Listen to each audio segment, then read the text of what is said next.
Well, the day started as usual, with my coworkers and everyone else preparing for and enduring yet another day of hard work.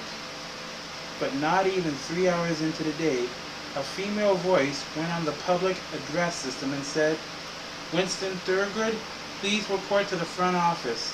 Winston Thurgood, report to the front office." Immediately, I dropped what I was doing at that point and proceeded to the front office.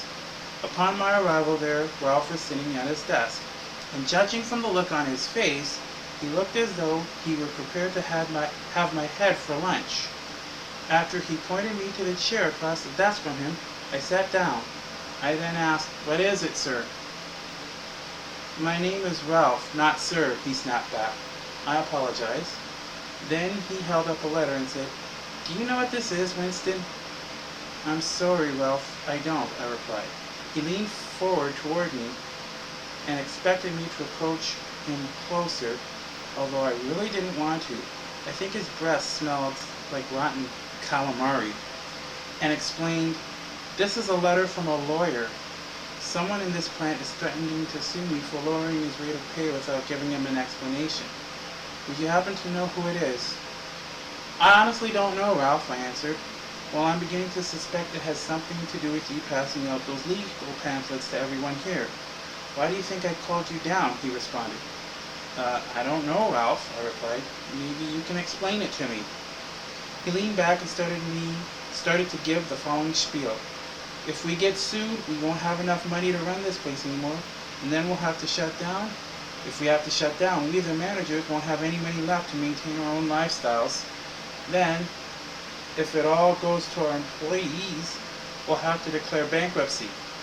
As if that isn't bad enough, we'll have to sell our homes and vehicles, and then we'll have to live in the poorhouse. Meanwhile, you guys will actually have lives. We'll have nothing, and we'll have to go out and get menial jobs. We don't want that." At that point, I thought to myself, "Excuse me?"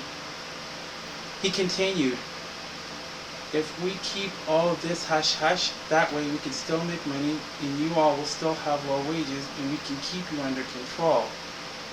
But, and I do not want you to forget this, if we ever lose control of you or anyone else here, we will not be happy about it, and you'll know it. Is that understood?" "Yes, Ralph," I said, though in my mind I felt like saying, "So what? Get over it." "Okay then, you can go back to work now," Ralph then said, before getting up and proceeding to leave his office. But just before I opened the door, Ralph said, "Oh, and if you breathe a word of this conversation to anyone, I'll not only fire you, I'll fire everyone else too. You wouldn't want that hanging over your head, would you?" I nodded no, and then I left the office.